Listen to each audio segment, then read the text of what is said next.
Hello friends, welcome to தினம் ஒரு வித்தியாசம். இன்றைக்கி நம்ம ஒரு சூப்பரான முருங்கைக்காய் இறால் குழம்பு எப்படி செய்கிறதுன்னு பார்த்துடலாமா? இறால் குழம்பு கூட முருங்கைக்காய் சேர்த்து செஞ்சு பாருங்கள், டேஸ்ட் அட்டகாசமாக இருக்கும் ஃப்ரெண்ட்ஸ். ஃபஸ்ட்டு பார்த்திங்கன்னா நான் 1/2 kg இறாவை இந்த மாதிரி க்ளீன் பண்ணி நல்லா வாஷ் பண்ணி வச்சுக்கிட்டேன். இப்போ குழம்புக்கு தேவையான பேஸ்ட்டு ரெடி பண்ணிக்கலாம்.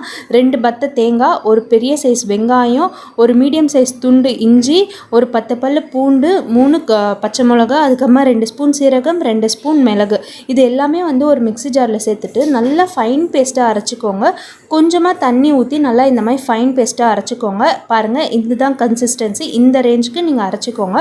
இப்போது ஒரு கடாயில் 3 ஸ்பூன் ஆயில் சேர்த்துக்கோங்க. 1 ஸ்பூன் சீரகம் சேர்த்துக்கலாம்.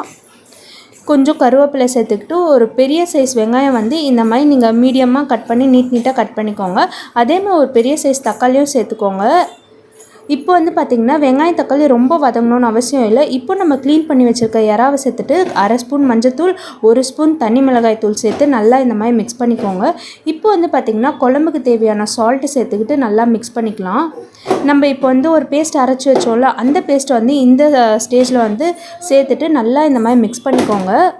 இப்போ பார்த்திங்கன்னா நீங்கள் குழம்பு எந்த அளவுக்கு தண்ணியாக இருக்குமோ அந்த அளவுக்கு நீங்கள் தண்ணி சேர்த்துக்கோங்க. தண்ணி சேர்த்துட்ட பிறகு இந்த குழம்பு நம்ம உருளைக்கிழங்கு கூட சேர்த்துக்கலாம். உருளைக்கிழங்கு இந்த மாதிரி ஒரு உருளைக்கிழங்கு 2ஆக கட் பண்ணிவிட்டு தோல்லாம் சீவிட்டு ஆட் பண்ணிவிட்டு ஒரு 5 நிமிஷம் கொதிக்க விடுங்க. இந்த ஸ்டேஜில் பார்த்திங்கன்னா உருளைக்கிழங்கு எல்லாமே நல்லா வெந்துட்டுருக்கோம். இப்போ பார்த்திங்கன்னா நம்ம முருங்கைக்காயை சேர்த்துக்கலாம். முருங்கைக்காய் சேர்த்திங்கன்னா நல்லா ஒரு டேஸ்ட் கொடுக்கும். ஒரு புளிப்பு ஸ்வீட்னஸ் கலந்த மாதிரி ஒரு டேஸ்ட் கொடுக்கும். சேர்த்த உடனே ஒரு 5 நிமிஷம் கொதிக்க விடுங்க.